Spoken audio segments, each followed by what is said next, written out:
रामकथा अध्याय 1 बालकांड। रामकथा का पहला अध्याय बालकांड अर्थात बचपन का कांड कहलाता है, क्योंकि इसमें मुख्यतः उन घटनाओं का वर्णन है जिसके कारण परमात्मा को मानव शरीर धारण करके राम के रूप में अवतार लेना पड़ा। इसमें श्री राम के जन्म, बाल लीलाओं और किशोरावस्था की घटनाओं का भी वर्णन है।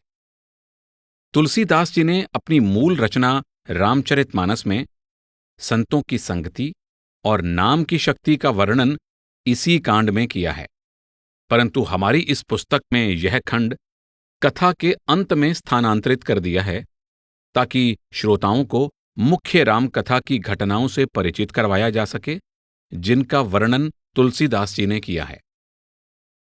वंदना। रामचरितमानस की कथा प्रारंभ करने से पहले गोस्वामी तुलसीदास जी परंपरा के अनुसार गणेश जी और अन्य देवताओं की वंदना करते हैं। कोई भी नया काम शुरू करने से पहले धर्मनिष्ठ हिंदुओं में गणेश जी के पूजन की प्रथा है और तुलसीदास जी भी इसी परंपरा का अनुसरण कर रहे हैं। तत्पश्चात वे विनम्रतापूर्वक दया और करुणा के सागर अपने गुरु को प्रणाम करते हैं। तुलसीदास जी विघ्नहर्ता श्री गणेश और विद्या की देवी सरस्वती और अन्य देवताओं की वंदना करते हैं। वे विश्वास स्वरूप शिव जी और श्रद्धा की प्रतीक उनकी अर्धांगिनी देवी पार्वती की स्तुति करते हैं।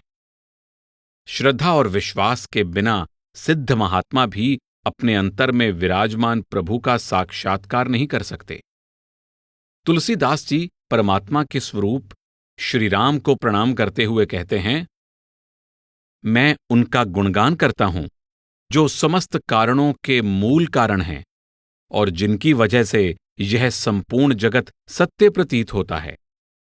तुलसीदास जी अपने गुरु के चरण कमलों में प्रणाम करते हुए कहते हैं कि मैं अपने गुरु की वंदना करता हूं जो दया के सागर और मनुष्य रूप में खुद परमात्मा हैं।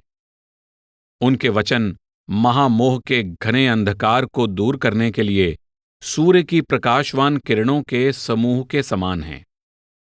जिस तरह सूर्य की किरणें रात्रि के अंधकार को नष्ट कर देती हैं, उसी तरह सतगुरु के ज्ञानमय वचन अज्ञानता के महामोह रूपी अंधकार का नाश कर देते हैं। बंदौ गुरुपद कंज कृपा सिंधु नर रूप हरि, महामोहतम पुंज जासु बचन रबी कर निकर। कई संत महात्माओं की तरह तुलसीदास जी का भी विश्वास है कि अपने गुरु के मार्गदर्शन के बिना उनकी अपनी कोई सामर्थ्य नहीं है। गुरु की कृपा द्वारा ही वे श्री राम के गुणों और लीलाओं को काव्यबद्ध कर सकते हैं। तुलसीदास जी बार बार गुरु के चरण कमलों में प्रणाम करने का उल्लेख करते हैं। क्या इससे उनका तात्पर्य गुरु के भौतिक शरीर से है या उनका इशारा किसी आंतरिक सत्य की ओर है? चरण कमल का प्रयोग सम्मानजनक रूप से गुरु के भौतिक शरीर और गुरु के आंतरिक प्रकाशमान स्वरूप दोनों के लिए किया जाता है। गुरु के भौतिक चरणों को प्रणाम करके हम उनके प्रति अपनी श्रद्धा और आस्था को प्रकट रूप देते हैं, लेकिन चरण कमलों का एक और अभिप्राय गुरुदेव के ज्योतिर्मय स्वरूप से भी है। यह नूरी स्वरूप ध्यान समाधि के समय अंतर मस्तक में प्रकट होता है। हिंदू धर्म में कई बार शिष्य अपने गुरु के दिव्य चरण कमलों की शरण या ओट लेने की बात भी करते हैं। गुरु के चरणों की उपमा कमल से इसलिए दी गई है क्योंकि उनके चरण कमल के फूल की तरह कोमल, पावन, अलौकिक और सुंदर हैं। कमल का फूल पानी के ऊपर खिलता है, लेकिन इसकी जड़ें पानी के नीचे कीचड़ में सनी होती हैं। इसी तरह गुरु के चरण चाहे नीचे धरती पर होते हैं, लेकिन आंतरिक रूप से उनकी लिव निरंतर उस प्रभु में लगी रहती है। राम कौन हैं? रामचरितमानस के आरंभ में गोस्वामी जी ने दो प्रसिद्ध मुनियों के संवाद के माध्यम से एक महत्वपूर्ण प्रश्न पूछा है जिसका उत्तर वे हमें संपूर्ण राम कथा के द्वारा समझाते हैं। भरद्वाज मुनि ऋषि याज्ञवल्क्य से पूछते हैं, श्री राम कौन हैं?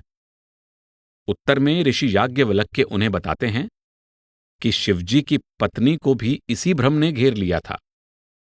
उनके मन में भी प्रश्न उठा था कि श्री राम स्वयं पूर्ण परमात्मा हैं या केवल एक साधारण मनुष्य।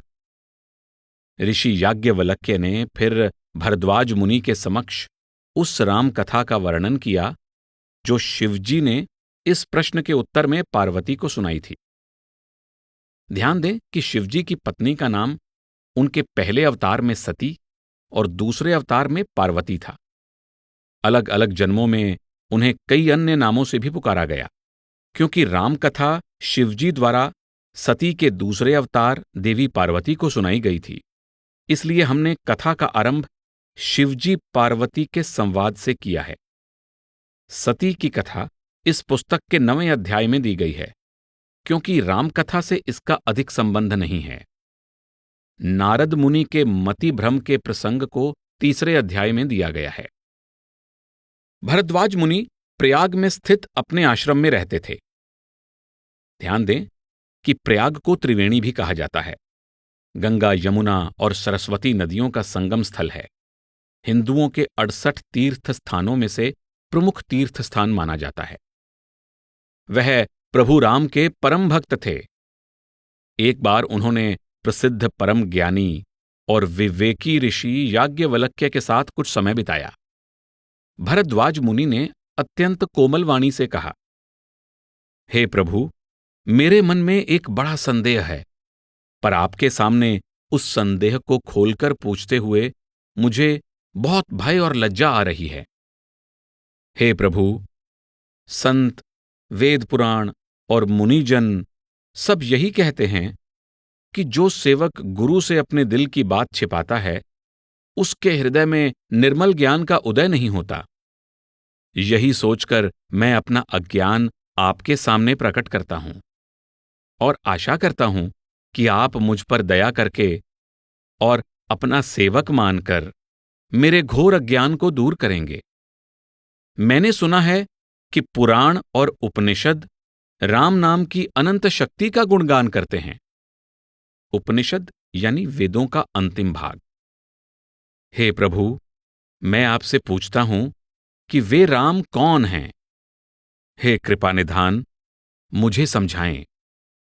एक राम तो अयोध्या के राजा दशरथ के पुत्र हैं, जिनका चरित्र सारा संसार जानता है। उन्होंने रावण द्वारा अपनी पत्नी का अपहरण करने पर उनके वियोग में अपार दुख उठाया और इसी के रोष में उन्होंने रावण को युद्ध में मार डाला। हे प्रभु, क्या यह वही राम हैं जिनका नाम शिवजी भी जपते हैं या कोई दूसरे हैं? आप सत्य और ज्ञान का स्वरूप हैं। आप सब कुछ जानते हैं। हे नाथ, आप अपने ज्ञान से कृपया मुझे वही कथा विस्तार से बताएं जिससे मेरा भारी भ्रम मिट जाए।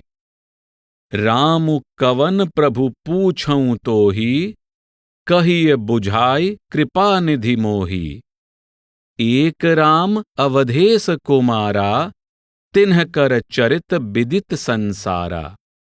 नारि बिरहंग दुख लहेउ अपारा, भयउ रोषुरन रावनु मारा। प्रभु सोई राम के अपर को जाहि जपत त्रिपुरारी। सत्य धाम सर्वज्ञ तुम्ह कहु विवेकु बिचारी। जैसे मिटै मोर भ्रम भारी, कहु सो कथा नाथ बिस्तारी। याज्ञवल्क्य जी मुस्कुराकर बोले, हे मुनि भरद्वाज, आप प्रभु राम की महिमा से भली भांति परिचित हैं। मैं जानता हूं कि आप अपने मन की शंका का बहाना बनाकर मुझसे प्रभु राम की महिमा सुनना चाहते हैं। वास्तव में तो आप मन, वचन और कर्म से उनके परम भक्त हैं। आप अपने भ्रम निवारण के बहाने मुझसे प्रभु राम के दिव्य गुणों को सुनना चाहते हैं। हे मित्र, आप अब ध्यानपूर्वक आदर सहित प्रभु राम की सुंदर कथा सुनें। घोर अज्ञानता विशाल राक्षस महिषासुर की भांति है, और श्री राम की कथा उसका संहार करने वाली देवी काली के समान है। यहां याज्ञवल्क्य जी महिषासुर की बात कर रहे हैं, जिसका रूप विशालकाय काले भैंसे जैसा भीषण था। उसको मारना बहुत ही कठिन था, क्योंकि वह अपना रूप बदलता रहता था। समकालीन लेखिका स्वाति चोपड़ा लिखती हैं कि महिषासुर हमारे अहंकार और अज्ञान का प्रतीक है। हमारा अहंकार भी महिषासुर की तरह अपना रंग रूप क्षण क्षण बदलता रहता है और पकड़ में नहीं आता। इसी तरह अज्ञानी स्वभाव की विद्रोही वृत्ति को वश में करने की हर कोशिश भी निष्फल चली जाती है। कथा यानी आध्यात्मिक कहानी या सत्संग बाहरी सांसारिक जीवन और आंतरिक आध्यात्मिक यात्रा में भी हमारा मार्गदर्शन करती है। बाहरमुखी रूप से कथा का अर्थ श्री राम की कथा या आध्यात्मिक सत्संग से है, जो हमें संतों की संगति में रहने से प्राप्त होता है। कई संत महात्माओं, विशेषकर भक्ति संप्रदाय के संतों ने एक आंतरिक कथा की ओर भी इशारा किया है, जो हम सबके अंदर हो रही है। आंतरिक कथा या सत्संग से उनका संकेत ऐसी आंतरिक शक्ति से है जो अंदर की आध्यात्मिक यात्रा में हमारा मार्गदर्शन करती है और अज्ञानता के अंधकार का नाश करती है। तुलसीदास जी हमें समझाते हैं कि जिस प्रकार देवी काली ने बलशाली महिषासुर का नाश कर दिया था, उसी प्रकार राम कथा वह दिव्य आंतरिक शक्ति है जो धूर्त और चालाक अहंकार का नाश कर देती है। तुलसीदास जी कहते हैं, राम कथा के वार्तालाप में लीन दोनों मुनि उन चकोर पक्षियों की तरह हैं जो मग्न होकर पूरी रात चंद्रमा को एकटक निहारते रहते हैं। इसी प्रकार प्रभु राम के प्रेम में मग्न संत जनों के हृदय में राम कथा के रस पान करने की लालसा सदैव बनी रहती है। राम कथा का रस चंद्रमा की किरणों के समान शीतल और तृप्तिदायक है। जिस प्रकार चकोर चंद्रमा के अलौकिक सौंदर्य को एकटक देखता ही रहता है, उसी प्रकार संत राम कथा का सदा रसपान करते हैं, अघाते नहीं। ध्यान दें कि चकोर एक पक्षी है। कहा जाता है कि पूर्णिमा की रात को चकोर चंद्रमा को इस तन्मयता के साथ निहारता है कि जैसे जैसे चंद्रमा आकाश में आगे बढ़ता है, वैसे ही चकोर चांद को निहारने के लिए स्वयं न मुड़कर अपनी गर्दन पीछे की ओर मोड़ता चला जाता है, जब तक कि उसका सिर उसकी पूंछ को नहीं छू लेता। मुनि भरद्वाज के प्रश्न का जवाब देते हुए ऋषि याज्ञवल्क्य उनको बताते हैं, एक बार पार्वती ने भी इसी तरह का प्रश्न शिवजी से किया था। तब उनके संदेह के निवारण के लिए शिवजी ने उन्हें विस्तार से राम कथा सुनाई। अब मैं उसी राम कथा को तुम्हें अपनी बुद्धि के अनुसार सुनाता हूं। इस कथा को सुनकर तुम्हारी गहन उदासी दूर हो जाएगी। सत्य और भ्रम। शिवजी अब पार्वती को अनेक रूपकों के माध्यम से श्री राम के यथार्थ स्वरूप की महिमा समझाते हैं। शिवजी के विश्वास और उनके आस्थापूर्ण वचनों की मदद से पार्वती का भ्रम और संदेह मिट जाता है। मनुष्य शरीर में परमात्मा के दर्शन करने के लिए हमें अपने अंतर में शिवजी जैसी श्री राम के प्रति भक्ति और विश्वास के गुणों को जागृत करना जरूरी है। पार्वती के संदेह। एक बार त्रेता युग में शिवजी अपनी पत्नी के साथ ऋषि अगस्त्य के आश्रम गए। ध्यान दें कि समय के 4 चक्र हैं, जो लगातार एक दूसरे के बाद आते जाते हैं। प्रत्येक चक्र एक युग कहलाता है। यह 4 युग हैं: सतयुग यानी स्वर्ण युग, त्रेता युग यानी रजत युग, द्वापर युग यानी ताम्र युग और कलयुग यानी लौह युग या संघर्ष का युग। ये इसी क्रम में आते जाते हैं। वहां उन्होंने ऋषि अगस्त्य के साथ परम आनंद में श्री राम की भक्ति, गुणों और महिमा की कथाएं एक दूसरे को कहते और सुनते कुछ दिन व्यतीत किए। फिर ऋषि से विदा मांगकर शिवजी अपनी पत्नी के साथ अपने निवास स्थान कैलाश पर्वत चले गए। कैलाश पर्वत के शिखर पर एक विशाल बरगद का पेड़ था। सदा हरे भरे रहने वाले उस पेड़ के नीचे शीतल, मंद और सुगंधित वायु में ध्यान अवस्था में बैठना शिवजी को बड़ा ही अच्छा लगता था। एक दिन जब शिवजी उस पेड़ के नीचे विश्राम कर रहे थे, तो पार्वती जी अति प्रसन्न भाव के साथ उनके पास गई।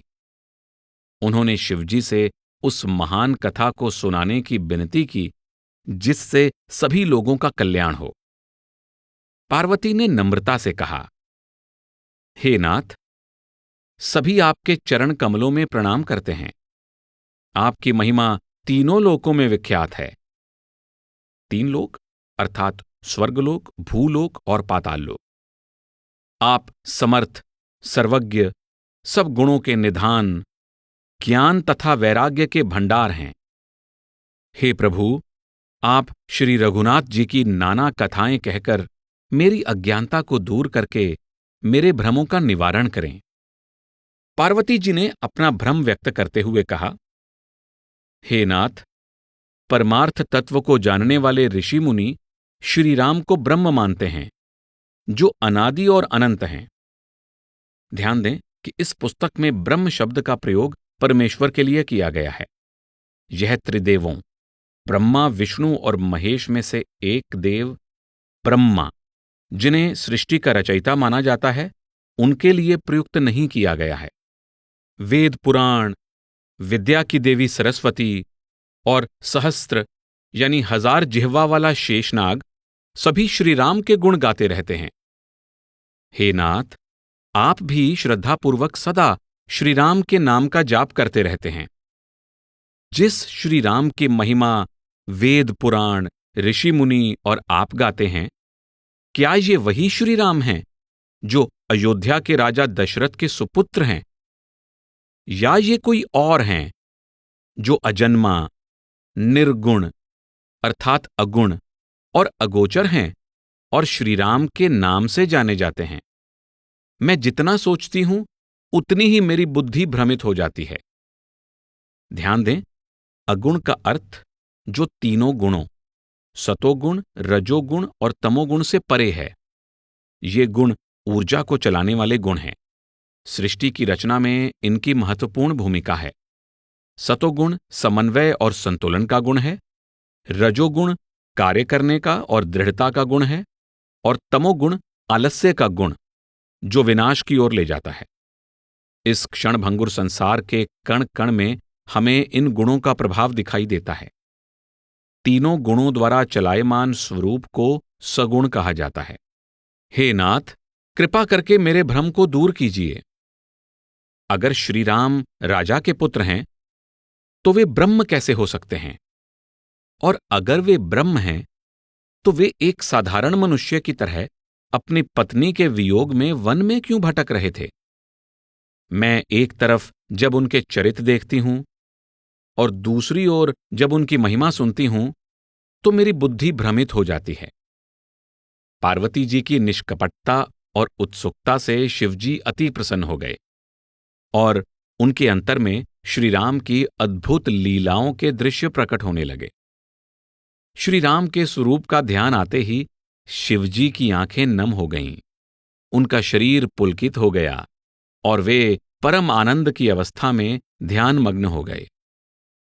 ध्यान की अवस्था से बाहर आने पर उन्होंने पार्वती को राम कथा सुनानी आरंभ की। असत्य और सत्य में फर्क मालूम ना हो तो जैसे सही जानकारी के बिना रस्सी को देखकर सांप का भ्रम हो जाता है, उसी तरह झूठ को सच मान लिया जाता है। जागने पर जैसे स्वप्न का भ्रम खत्म हो जाता है, ऐसे ही सच्चाई को जान लेने पर यह जगत का भ्रम दूर हो जाता है।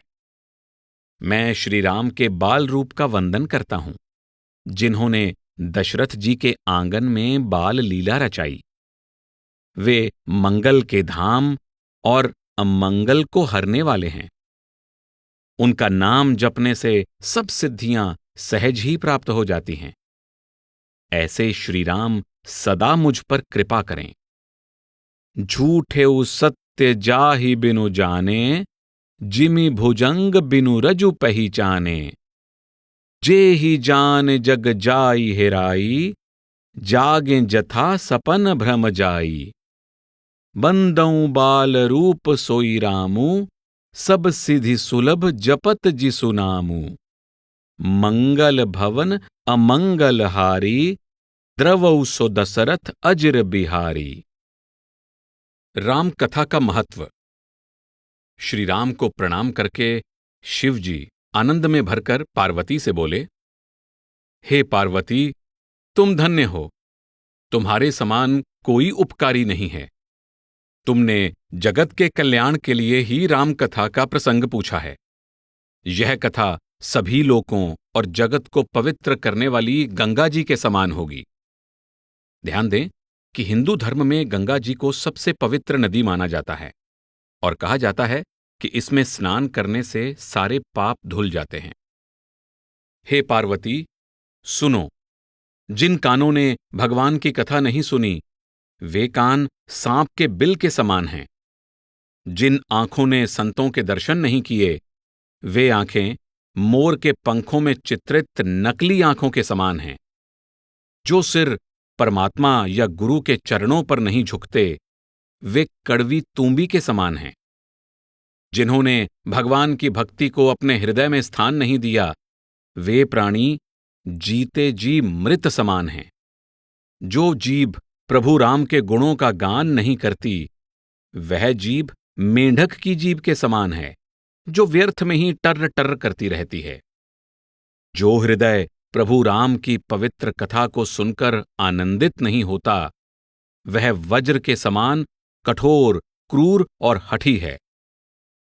केवल मनुष्यों में ही गुरु और परमात्मा की भक्ति के रस का अनुभव करने की क्षमता है। शिवजी पार्वती को बताते हैं कि जिन मनुष्यों ने अपना जन्म परमात्मा की भक्ति के बिना व्यर्थ गंवा दिया है, उनका जीवन पशु या पौधों के समान ही है। तुलसीदास जी कहते हैं, हे भाई, मनुष्य शरीर पाकर भी यदि राम का भजन न किया जाए, तो इस जगत में इसके समान दुखद हानि और क्या हो सकती है। हानि की जग एहि सम किछु भाई, भजिय न राम ही नर तनु पाई। राम कथा सुनने की महिमा का वर्णन करते हुए शिवजी कहते हैं, राम कथा स्वर्गलोक की कामधेनु गाय के समान सब सुखों को देने वाली है। कामधेनु या सुरधेनु एक पौराणिक गाय जिसमें सब इच्छाओं को पूर्ण करने की क्षमता है। संतजन और देवता सब इसको सुनते हैं। ऐसा कौन होगा जो यह जानकर भी इसे नहीं सुनेगा। हाथों की ताली की आवाज सुनकर जिस प्रकार पक्षी उड़ जाते हैं, उसी तरह राम कथा मन के सभी संदेह दूर कर देती है। राम कथा उस कुल्हाड़ी के समान है जो कलियुग रूपी वृक्ष को काट देती है। हे पार्वती, तुम इसे आदर से सुनो। वेदों में राम नाम के अनगिनत अति सुंदर गुणों का गान किया गया है। श्री राम अनंत हैं और उनके जन्म, कर्म, चरितों, यश कीर्ति की कथाएं भी अनंत हैं। शिवजी कहते गए, हे पार्वती, तुम्हारी प्रीति और तीव्र इच्छा को देखकर मैंने जो भी सुना और समझा है, मैं उसका वर्णन करूंगा। तुम्हारे प्रश्न मुझे अच्छे लगे, वे संतों द्वारा भी सराहनीय हैं। सत्य और भ्रम। पार्वती को प्रोत्साहित करते हुए शिव जी बोले, अपने हृदय में मनन करके संदेह छोड़ दो और श्री राम के चरणों को भजो। सूर्य की किरणों के समान मेरे वचन तुम्हारे भ्रम रूपी अंधकार का नाश कर देंगे। शिव जी तब पार्वती के इस प्रश्न का समाधान करते हुए बताते हैं कि एक परमात्मा सगुण यानी गुणों सहित साकार रूप, जिसे हम देख सकते हैं और बात कर सकते हैं, और अगुण यानी निराकार और बिना किसी गुण के दोनों कैसे हो सकता है? मुनिजन, पुराण, ज्ञानीजन और वेद सभी कहते हैं कि परमात्मा के सगुण यानी साकार और अगुण यानी निराकार रूप में कुछ भी भेद नहीं है। जो अगुण, निराकार, अदृश्य और अजन्मा है, वही भक्तों के प्रेम के वश होकर साकार या सगुण रूप धारण करता है। प्रश्न उठता है कि जो अगुण है वह सगुण कैसे बन जाता है? जिस प्रकार जल और ओले में पानी का तत्व एक ही है, उसमें कोई भेद नहीं है, इसी तरह अगुण परमात्मा सगुण रूप धारण करता है, पर असल में दोनों एक ही हैं। जरा सोचो कि जिस प्रभु का नाम भ्रमरूपी अंधकार को मिटाने के लिए सूर्य के समान है, क्या उस प्रभु पर मोह या अज्ञान का असर हो सकता है? सगुन ही अगुन ही नहीं कछु भेदा, गावहि मुनि पुराण बुध बेदा। अगुन अरूप अलख अज जोई, भगत प्रेम बस सगुन सोहोई। जो गुण रहित सगुन सोई कैसे, जलु हिम उपल बिलग नहीं जैसे। जासु नाम भ्रम तिमिर पतंगा, तेहि किम कहिए विमोह प्रसंगा। शिवजी आगे बताते हैं, श्री राम सूर्य की तरह प्रकाशवान हैं। वे सच्चिदानंद हैं, सत, चित और आनंद स्वरूप हैं। उनमें मोहरूपी रात्रि कभी ठहर ही नहीं सकती। श्री राम सहज ही प्रकाश स्वरूप हैं, अतः उनमें रात्रि का अंधकार और ज्ञान रूपी सूर्य का उदय नहीं होता। अर्थात वे एक समान प्रकाशमान ही रहते हैं। राम सच्चिदानंद दिनेसा, नहीं तह मोह निसालवलेसा। सहज प्रकाश रूप भगवाना, नहीं तह पुनि विज्ञान बिहाना। सुख और दुख, ज्ञान और अज्ञान, अहंकार और स्वाभिमान, ये सब जीव की विशेषताएं हैं। यह सब जानते हैं कि प्रभु राम तो स्वयं पूर्ण ब्रह्म, सर्वव्यापक और परमानंद स्वरूप हैं। वह अमर, आदि से अंत तक सदा रहने वाले सनातन पुरुष और प्रकाश के भंडार हैं। वह श्री राम रघुकुल में एक अनमोल रत्न यानी मणि की तरह प्रकट हुए हैं। वही प्रभु राम मेरे स्वामी हैं। ऐसा कहकर शिवजी ने प्रभु राम को मस्तक नवाया। ध्यान दें, राम ने अयोध्या के रघुवंश में अवतार लिया, जिसे सूर्यवंश या इक्ष्वाकु वंश भी कहा जाता है। रघु इस वंश के शक्तिशाली राजा हुए हैं, जिनके पराक्रम की महान उपलब्धियों के कारण इस कुल का नाम रघुकुल पड़ा। भ्रम के बारे में पार्वती को समझाते हुए शिवजी कहते हैं, जैसे सूर्य अपनी पूरी तीव्रता से आकाश में हमेशा ही चमकता रहता है, परंतु जब बादलों का पर्दा आ जाता है तो अज्ञानी मनुष्य कहते हैं कि सूर्य ने अपना प्रकाश खो दिया है। इसी तरह अज्ञानी मनुष्य अपने भ्रम और अज्ञानता को स्वीकार नहीं करते।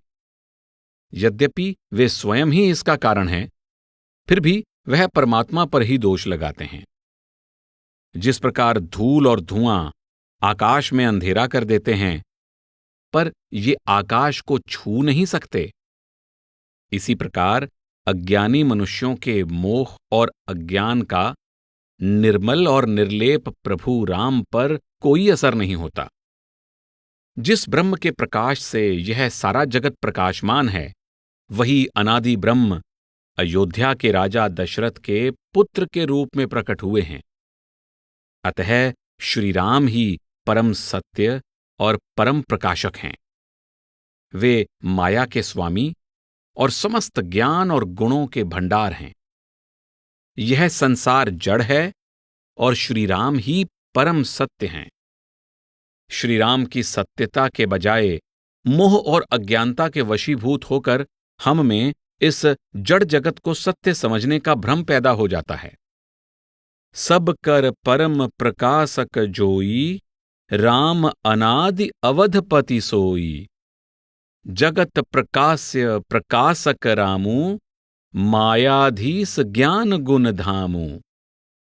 जासु सत्यता ते जड़ माया, भास सत्य इव मोह सहाया।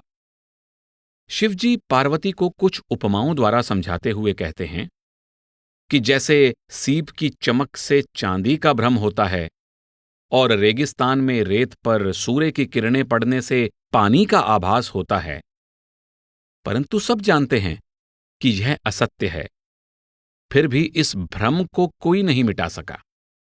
इसी तरह यह जगत परमात्मा पर आश्रित है। हालांकि हम सब जानते हैं कि यह जगत एक भ्रम है, फिर भी हम इसे सत्य मानते हैं और यही हमारे दुख का सबसे बड़ा कारण है। शिव जी पार्वती जी को एक अन्य उदाहरण देकर समझाते हैं कि जिस प्रकार सपने में अगर कोई सिर काट दे तो बहुत पीड़ा होती है, जागने पर सच्चाई का पता लगते ही पीड़ा दूर हो जाती है। उसी प्रकार हे पार्वती, जिनकी दया से इस जगत के सत्य होने का हमारा भ्रम मिट जाता है, वे रघुवंशमणि कृपा निधान श्री राम ही हैं। श्री राम के आदि और अंत को कोई जान नहीं पाया है। वेदों ने अनुमान द्वारा उनकी महिमा का गान किया है। वे प्रभु बिना पैरों के चलते हैं, बिना कानों के सुनते हैं और बिना हाथों के ही अलग अलग कर्म करते हैं। वे बिना मुंह के सारे रसों का आनंद लेते हैं, बिना वाणी के बोलते हैं, बिना शरीर के स्पर्श करते हैं, बिना आंखों के देखते हैं और बिना नाक के सभी गंधों को ग्रहण करते हैं। उनकी अलौकिक करनी की महिमा वर्णन से परे है।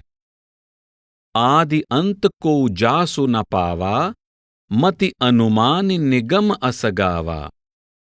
बिनु पद चलई सुनई बिनु काना, कर बिनु कर्म करी विधि नाना। आनन रहित सकल रस भोगी, बिनु बानी बक्ता बड़ जोगी।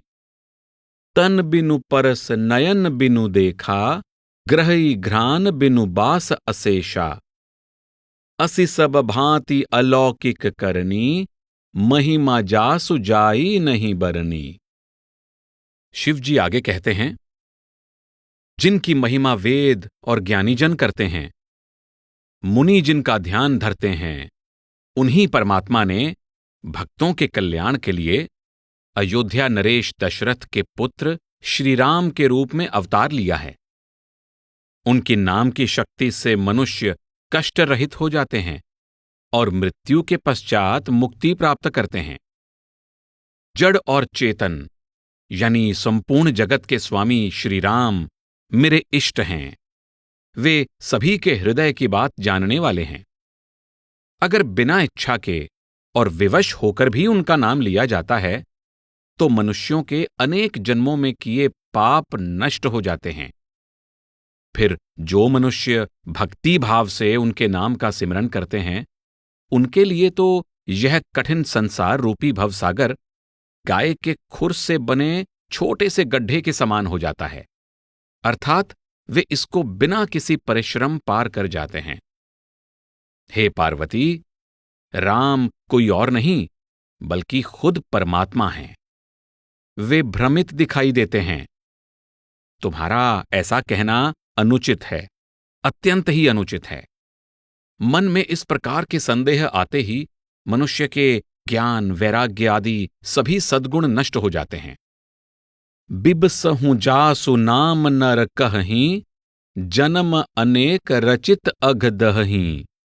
सादर सुमिरन जे नर करहीं, भव बारिधि गोपद इव तरहीं।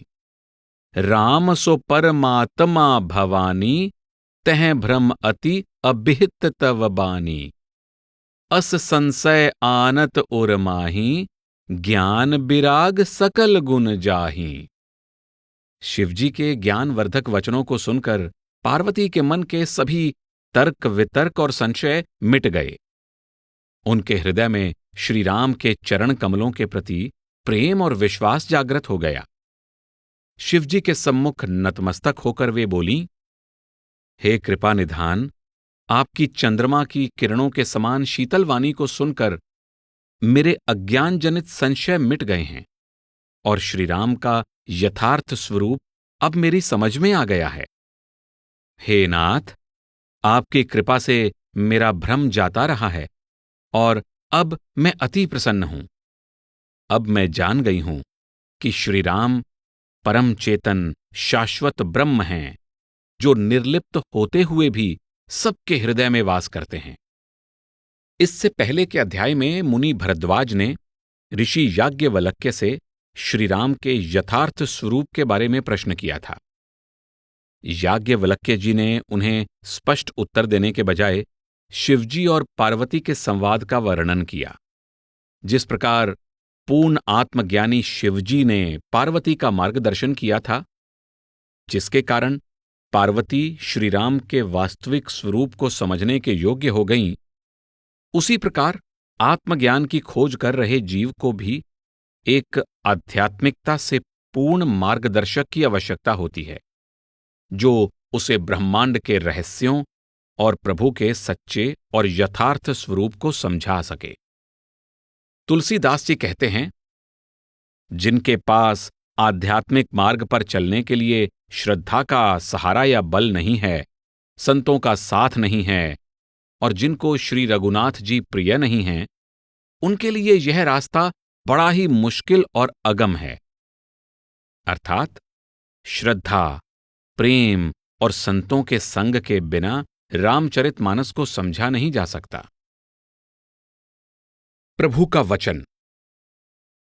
शिवजी अब पार्वती को रामकथा सुनाते हैं ताकि वे परमात्मा के मनुष्य शरीर धारण करने के उद्देश्य को समझ जाएं। वे पहले उन्हें राजा मनु और उनकी पत्नी की भक्ति के विषय में बताते हैं, जिसकी वजह से परमात्मा ने उन्हें दर्शन दिए। उनकी प्रेमपूर्ण भक्ति से प्रसन्न होकर परमात्मा ने उनकी मनोवांछित इच्छा पूरी की और उन्हें वरदान दिया कि अगले जन्म में वे दोनों जब अयोध्या के राजा और रानी होंगे, तब परमात्मा स्वयं उनके पुत्र के रूप में जन्म लेंगे। भक्तों के प्रेमवश परमात्मा मनुष्य शरीर धारण करके उनके कल्याण हेतु लीला करते हैं। ऐसेउ प्रभु सेवक बस अहई, भगत हेतु लीला तनु गहई। शिवजी के वचनों को सुनकर पार्वती जी को पूर्ण विश्वास हो गया कि श्रीराम ही पूर्ण परमात्मा हैं, परंतु उनके मन को एक प्रश्न अब भी विचलित कर रहा था। उन्होंने शिवजी से पूछा, हे प्रभु, मुझे समझाइए कि परमात्मा ने मनुष्य का शरीर किस कारण धारण किया। पार्वती जी के विनम्र वचन सुनकर और प्रभु राम के प्रति उनका विशुद्ध प्रेम देखकर शिवजी अति प्रसन्न हुए और बोले, परमात्मा के गुण, नाम, कथा और रूप सभी अपार, अनगिनत और असीम हैं। उनका अवतार किस कारण होता है, उसका वर्णन कोई शब्दों में नहीं कर सकता। हे विदुषी, मेरी दृढ़ धारणा है कि बुद्धि, मन और वाणी के तर्क से कोई राम को नहीं समझ सकता। फिर भी संतों, मुनियों, वेद और पुराणों ने अपनी अपनी समझ के अनुसार जैसा कहा है और जैसा मेरी समझ में आया है, वैसा मैं तुम्हें सुनाता हूं। राजा मनु और रानी शतरूपा की भक्ति। शिव जी ने आगे कहा, हे पार्वती, अब मैं तुम्हें उस अजन्मा, निराकार और निर्गुण ब्रह्म के अवतार की अद्भुत कथा सुनाता हूं कि किस कारण वे अयोध्या के राजा हुए। श्री राम की कथा बहुत सुंदर है। यह कलयुग के पापों को हरने वाली और कल्याण करने वाली है। इसे ध्यान से सुनो। राजा स्वयंभू मनु और उनकी पत्नी रानी शतरूपा से मानव जाति का आरंभ हुआ। इन दोनों पति पत्नी की धर्मपरायणता, आचरण और मर्यादा अद्वितीय थी। राजा और रानी ने दीर्घकाल तक राज किया और उनकी कई यशस्वी संतानें हुईं। परंतु राजा मनु को लगा कि इतना समय बीत गया, पर उनका मन अभी भी विषय भोगों में लिप्त है। यह सोचकर उन्हें बहुत अफसोस हुआ कि उनका जन्म हरि की भक्ति के बिना व्यर्थ ही बीत गया। दिन प्रतिदिन उनकी व्यथा बढ़ती गई और एक दिन मनु अपने पुत्र को राज्य सौंपकर अपनी पत्नी के साथ वन की ओर निकल पड़े। राजा और रानी मार्ग में चलते हुए ऐसे सुशोभित हो रहे थे मानो ज्ञान और भक्ति ने शरीर धारण कर लिया हो। वहां रहने वाले सिद्ध और ज्ञानी मुनियों ने उनके आगमन का स्वागत किया। राजा और रानी साधारण वस्त्र पहनते, साग, फल और कंदमूल का भोजन करते और तपस्वियों सा कठिन अनुशासित जीवन जीने लगे। वे अपना अधिकांश समय प्रेमपूर्वक पवित्र मंत्रों के जाप और सच्चिदानंद ब्रह्म के ध्यान में बिताने लगे। परमात्मा के दर्शन की तीव्र इच्छा ने राजा मनु को अपने जीवन की प्राथमिकताओं पर फिर से विचार करने पर विवश कर दिया। उन्होंने अपनी सांसारिक संपत्ति और राज्य का त्याग करके अपने जीवन की दिशा बदल दी। ऐसा कठोर निर्णय लेने के लिए मनुष्य को दृढ़ इच्छा शक्ति की जरूरत होती है। विषय भोगों और मोह के दृढ़ बंधनों को त्यागने के लिए वैराग्य, आत्मसंयम और खुद अपना प्रयास अति आवश्यक होता है। त्रेता युग में प्रचलित पूजन विधि के अनुसार यज्ञ की अग्नि में फल फूल, अन्न, हवन सामग्री, घी इत्यादि अर्पण करना और अपने प्रायश्चित स्वरूप तप, संयम और अन्य कर्मों को परमात्मा की भेंट चढ़ाना होता था। शुक्र है, इस कलयुग में ईश्वर की भक्ति करने के लिए हमें न तो अपना घर छोड़ना पड़ता है और न ही कठिन तप और प्रायश्चित आदि करने पड़ते हैं। वास्तव में देखा जाए तो साधारण मनुष्य ये सब कर्म करने में सक्षम ही नहीं है, परंतु हमें अपने आप को पहचानने के लिए यह जानना होगा कि हमारा इस संसार में आने का वास्तविक उद्देश्य क्या है, और फिर खुद को परमात्मा की भक्ति में लगाकर परमात्मा की प्राप्ति के लक्ष्य की ओर बढ़ना होगा। राजा मनु और रानी शतरूपा के हृदय में प्रभु के दर्शन की अभिलाषा निरंतर बनी रहती थी। उनके नेत्र सदैव उस परम प्रभु को देखने के लिए लालायित रहते थे। उन्हें विश्वास था कि वह निर्गुण, अखंड, अनंत और अनादि प्रभु, जिनका चिंतन संत महात्मा किया करते हैं, जिनका बखान वेद नेति नेति अर्थात न इति, जिसका कोई अंत नहीं, कहकर करते हैं, जो आनंद स्वरूप, अतुलनीय और अनुपम है और जिनके अंश से अनेकों शिव, ब्रह्मा और विष्णु पैदा होते हैं, ऐसे महान प्रभु भी सेवकों की प्रीति के वश में होकर मनुष्य तन धारण करते हैं और भक्तों की भलाई के लिए लीला करते हैं। अगुण अखंड अनंत अनादि, जेहि चिंतहि परमारथ बादी, नेति नेति जेहि वेद निरूपा, निजानंद निरूपाधि अनूपा, शंभु बिरंच विष्णु भगवाना, उपजहि जासु अंस ते नाना, ऐसे उ प्रभु सेवक बस अहई, भगत हेतु लीला तनु गहई।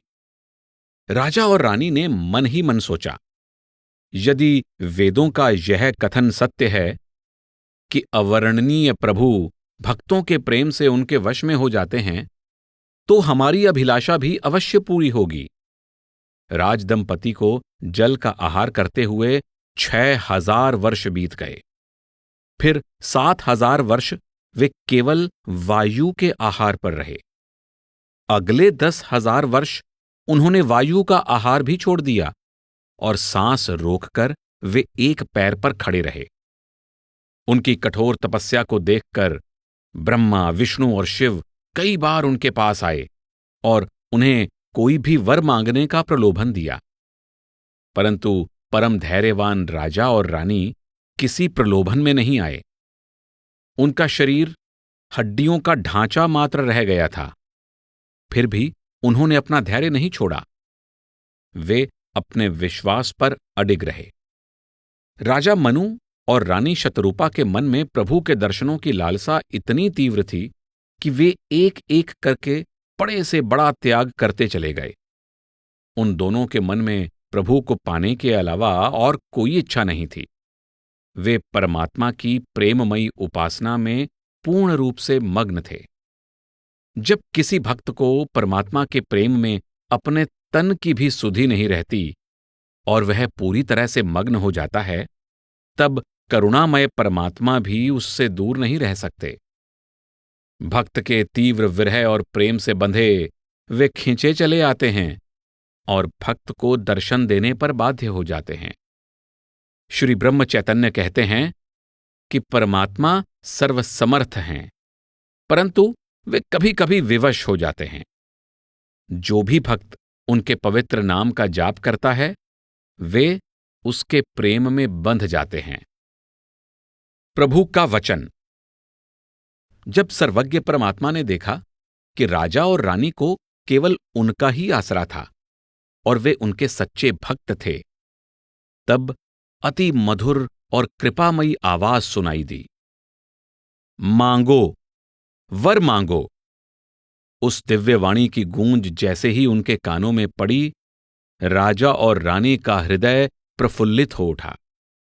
दोनों की थकान जाती रही और उनके शरीर में नई स्फूर्ति का संचार हुआ। प्रभु के अमृत तुल्य मीठे वचन सुनकर राजा मनु और शतरूपा हर्ष से पुलकित हो उठे। उनका हृदय प्रेम से भर गया और दोनों ने प्रभु को दंडवत प्रणाम किया। राजा मनु बोले, हे प्रभु, आप सकल सृष्टि के स्वामी और सब सुखों के दाता हैं। हे शरणागत के रक्षक, सेवा से आपको प्राप्त करना आसान है। अगर आप हमसे प्रसन्न हैं और प्रेम करते हैं, तो हम अनाथों के कल्याण के लिए हम पर दया करके यह वरदान दें कि आपका जो स्वरूप शिवजी के मन में बसता है और जिसकी प्राप्ति के लिए मुनि साधना करते हैं, जो काकभुषुंडी के मन रूपी मान सरोवर में विहार करने वाला हंस है, और वेद सगुण और निर्गुण जिसकी प्रशंसा कहकर करते हैं, हम भी आपके उसी स्वरूप का जी भरकर दर्शन कर सकें। राजा रानी के कोमल विनय और प्रेम भरे वचन परमात्मा को बहुत प्रिय लगे और सर्वव्यापक भक्त वत्सल प्रभु प्रकट हो गए। प्रभु का श्याम वर्ण शरीर नील कमल जैसा कोमल, नील मणि जैसा प्रकाशमय और जल से भरे गहरे नीले मेघ जैसा झिलमिला रहा था। प्रभु के भव्य रूप को मनु और शतरूपा एकटक स्तब्ध होकर श्रद्धापूर्वक देखते रह गए। प्रभु के अनुपम सौंदर्य को देखकर उनके नेत्र तृप्त ही नहीं हो रहे थे। परम आनंद में उनको अपनी देह की सुधि भी न रही और वे प्रभु के चरणों पर गिर पड़े। दयालु प्रभु ने उन्हें आशीर्वाद देते हुए तुरंत ही उठा लिया और कहा, मैं तुमसे अति प्रसन्न हूं। तुम जो भी वरदान मांगना चाहो मांग लो, क्योंकि मेरी दानशीलता की कोई सीमा नहीं है। प्रभु के वचन सुनकर मनु ने हाथ जोड़कर विनती की, हे नाथ, आपके चरण कमलों के दर्शन करके हमारी समस्त इच्छाएं पूरी हो गई हैं, परंतु एक कामना अब भी मन में शेष रह गई है। आपके लिए उसे पूरा करना सरल है, पर मेरे लिए उसे मांगना कठिन है। मैं उस याचक की तरह हूं जिसे हर इच्छा पूरी करने वाला कल्पवृक्ष मिल गया है, लेकिन फिर भी आपकी असीम दानवीरता को न पहचानते हुए बहुमूल्य वरदान मांगने से डर रहा हूं। हे स्वामी, आप तो अंतर्यामी हैं। आप जानते हैं कि मेरे हृदय में क्या है। आप स्वयं ही मेरी इच्छा पूरी कर दीजिए। प्रभु ने मनु का साहस बढ़ाते हुए कहा, हे राजन, संकोच मत करो। मांगो जो मांगना चाहते हो। ऐसा कुछ नहीं है जो मैं तुम्हें दे नहीं सकता। प्रभु के वचन सुनकर राजा ने प्रसन्नतापूर्वक कहा, हे कृपा निधान, दानियों के शिरोमणि, आपसे क्या छिपाना। हे नाथ, मैं आप जैसा एक पुत्र चाहता हूं। राजा के प्रेमपूर्ण अनमोल वचन सुनकर प्रभु बोले, हे राजन, तथास्तु। परंतु मैं अपने जैसा दूसरा कोई कहां से खोजूं? मैं स्वयं ही तुम्हारे पुत्र रूप में अवतार लूंगा। फिर शत्रुपा की तरफ देखकर, जो हाथ जोड़े खड़ी थी, प्रभु बोले, हे देवी, तुम्हारी भी जो इच्छा हो सो वर मांग लो। शतरूपा ने धीरे से कहा, हे नाथ, राजा ने जो वर मांगा है वह मुझे भी प्रिय है, परंतु ऐसा प्रतीत हो रहा है कि भले ही आपने दया करके हमें यह वरदान दे दिया है, लेकिन उनका आपसे यह वर मांगना अनुचित था। हे प्रभु, आप ब्रह्मा एवं अन्य देवताओं के पिता हैं, इस जगत के स्वामी हैं। आप पूर्ण ब्रह्म हैं और सबके हृदय की बात जानते हैं। हे नाथ, कृपा करके मुझे वही आनंद, वही परम गति, वही भक्ति और ज्ञान, अपने चरणों में वही प्रेम, श्रद्धा और रहनी दीजिए जो आप अपने प्रिय भक्तों को देते हैं। रानी के विनम्र, अति सुंदर और गूढ़ वचनों को सुनकर कृपा सिंधु प्रभु प्रेम से बोले, हे माता, जो भी आप चाहती थीं, मैंने आपको वह सब दे दिया है। इसमें तनिक भी संदेह मत करना। पूर्ण विश्वास रखो, मेरी दया से आपका अलौकिक ज्ञान कभी नष्ट नहीं होगा। प्रभु के चरणों में पुनः प्रणाम करते हुए राजा मनु ने कहा, प्रभु, मेरी एक और विनती है। आपके चरणों में मेरा प्रेम वैसा ही हो जैसा किसी पिता का अपने पुत्र के प्रति होता है।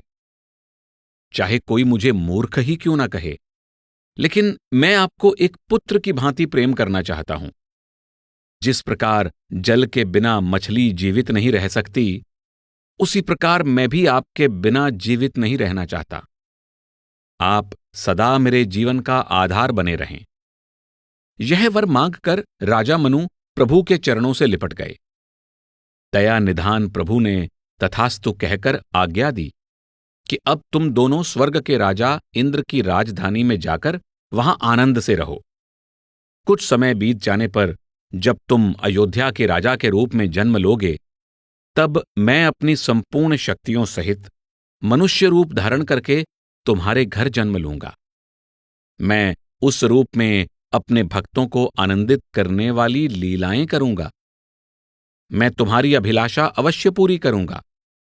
मेरा वरदान अटल है। बार बार उन्हें यह आश्वासन देकर प्रभु अंतर्धान हो गए। धर्म की हानि। तुलसीदास जी अब हमें रामचरितमानस के एक अन्य मुख्य पात्र रावण से परिचित कराते हैं, जो राक्षसों का शिरोमणि सम्राट था और जिसके अत्याचारों से न केवल धरती के सभी जीव बल्कि देवता भी भयभीत थे। देवताओं ने परमात्मा से प्रार्थना की और उनसे सहायता मांगी।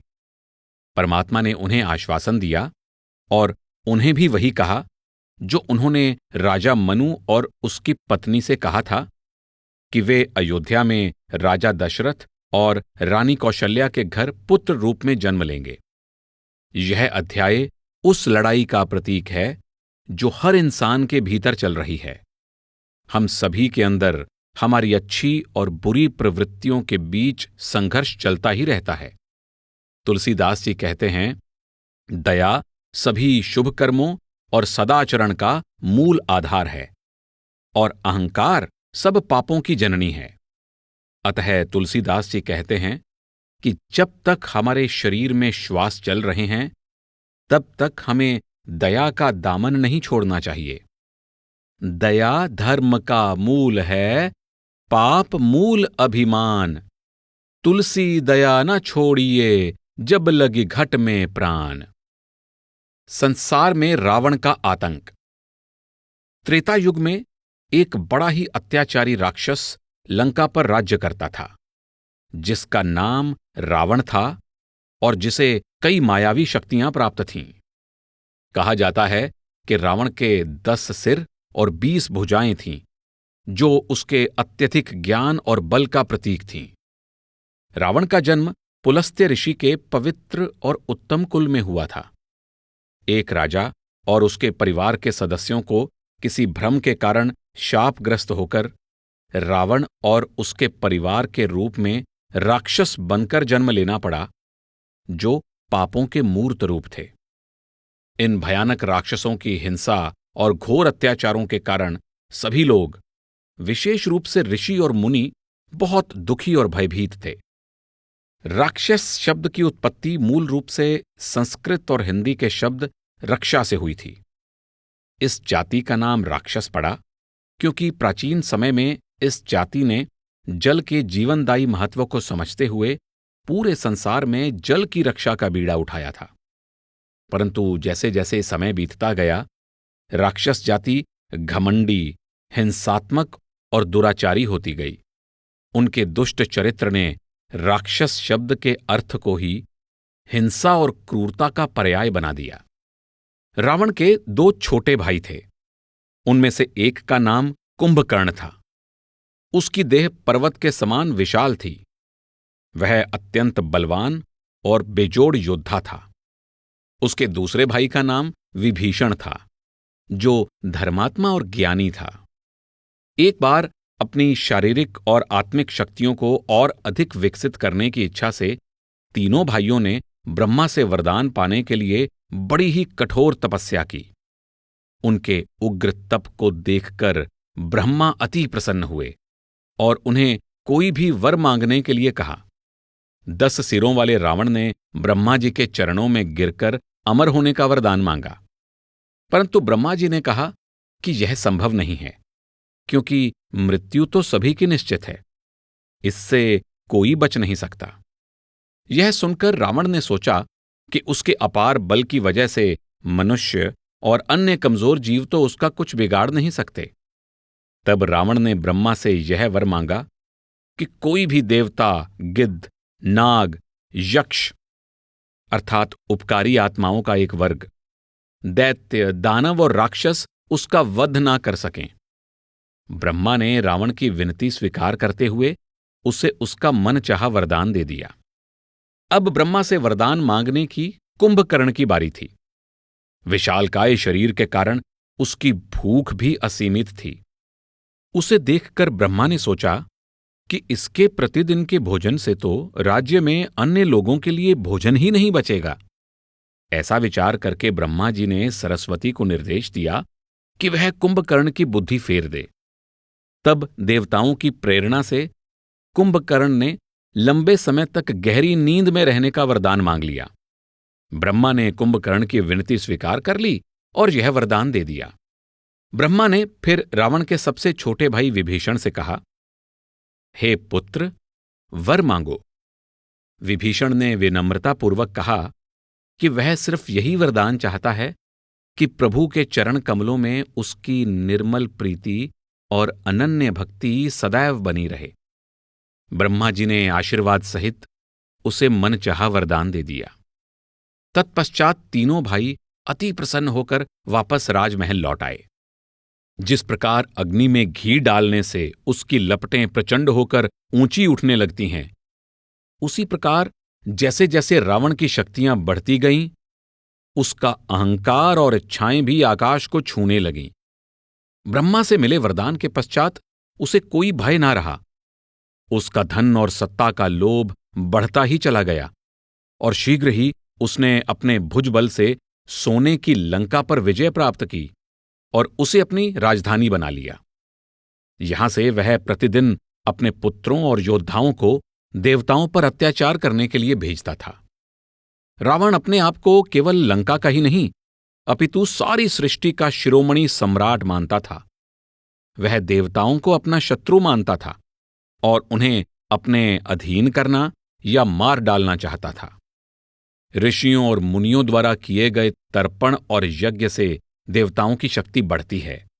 यह जानकर रावण ने अपनी आसुरी सेना को ऋषि मुनियों के आश्रमों को अपवित्र और तहस नहस करने का हुक्म दिया, ताकि उनकी हर प्रकार की पूजा, यज्ञ, हवन आदि में बाधा उत्पन्न हो।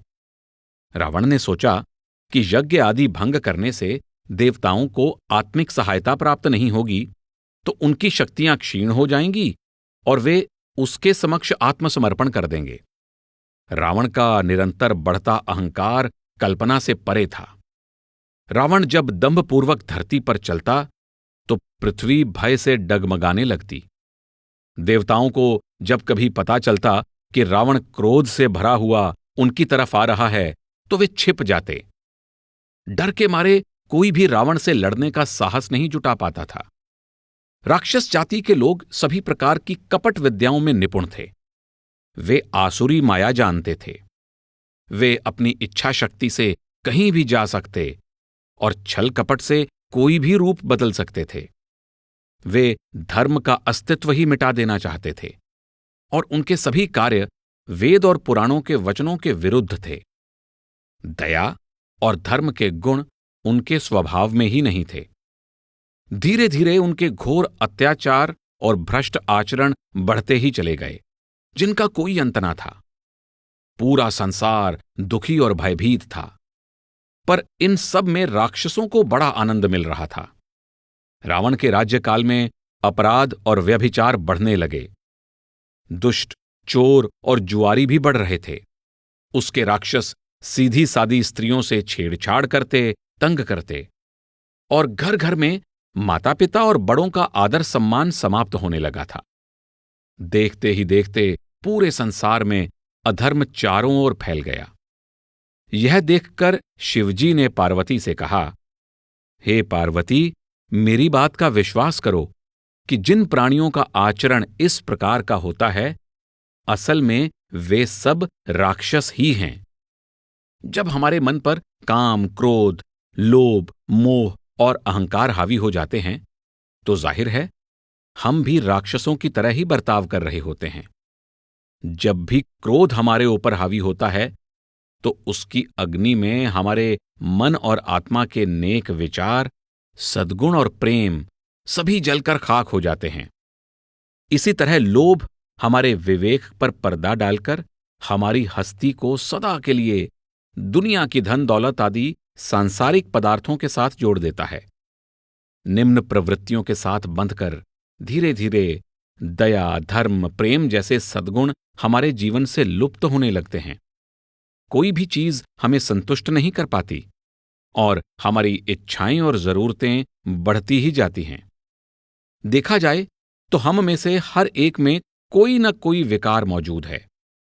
हमारा मन ही हमारा युद्ध क्षेत्र है, जिसमें हमारे विचारों और भावनाओं में हमारे दैविक गुणों और आसुरी वृत्तियों में संघर्ष चलता ही रहता है। प्रश्न तो यह है कि इन दोनों में से हम किसका साथ देते हैं, किसको जीतने देते हैं। पृथ्वी की पुकार। धर्म का पतन होता देखकर पृथ्वी बहुत भयभीत तथा व्याकुल हो गई। उसे पर्वतों, नदियों और समुद्रों का बोझ उतना भारी नहीं लगता था जितना दूसरों का अनिष्ट करने वाले दुष्ट रावण का। धर्म की दुर्गति हो रही थी, परंतु कोई भी रावण के भय के कारण कुछ भी करने में असमर्थ था। सोच विचार के बाद पृथ्वी ने इस परिस्थिति से उबरने के लिए ऋषि मुनियों और देवताओं से सहायता मांगने का निश्चय किया। तब पृथ्वी ने गाय का रूप धारण किया और वहां गई जहां सब देवता और मुनि छिपे हुए थे। पृथ्वी ने आंखों में आंसू भरकर अपना दारुण दुख उनको सुनाया और मदद मांगी, परंतु कोई भी उसकी सहायता न कर सका। सभी असमर्थ थे। तब अत्यंत भयभीत और शोक से व्याकुल पृथ्वी, देवता, मुनि और गंधर्व सब मिलकर ब्रह्मा से सहायता मांगने उनके लोक गए। ब्रह्मा जी सब समझ गए और यह जानते हुए कि उनके हाथ में कुछ नहीं, उन्होंने पृथ्वी से कहा, धीरज धरो और उस अविनाशी प्रभु का ध्यान धरो जिनकी तुम दासी हो। प्रभु अपने सेवकों की पीड़ा को जानते हैं। इस घोर विपत्ति में वे ही हमारी सहायता कर सकते हैं। सब देवता बैठकर विचार करने लगे कि वह प्रभु कहां मिलेंगे। सब अपनी अपनी समझ और विश्वास के अनुसार अनुमान लगाकर सुझाव देने लगे। शिवजी ने पार्वती से कहा, कि मैं भी वहां उस सभा में मौजूद था और उनका हौसला बढ़ाते हुए मैंने कहा, जिसके हृदय में जैसी प्रीति और भक्ति होती है, प्रभु की रीति है कि वे उसके लिए वैसे ही प्रकट होते हैं। मैं जानता हूं कि प्रभु सभी जगह समान रूप से व्यापक हैं। क्या कोई ऐसा काल, देश, दिशा या ऐसी जगह बता सकता है जहां प्रभु नहीं हैं?